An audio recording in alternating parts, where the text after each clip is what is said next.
هام جدا الدعم الاجتماعي المباشر. معلومة قليل من الناس اللي كيعرفوها، وهذه المعلومة هذه كتخص الأطفال اليتامى أو الأرامل اللي كيستافدوا على ولادهم في الدعم الاجتماعي المباشر.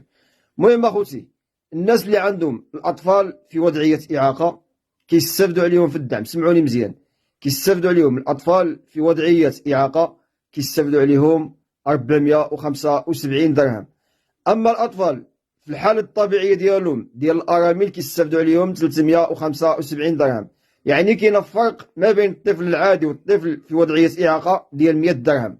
الناس اللي عندهم أطفال في وضعية إعاقة الدعم الاجتماعي المباشر أو الحكومة كتعطيهم امتياز ديال 100 درهم زايدة على الطفل العادي.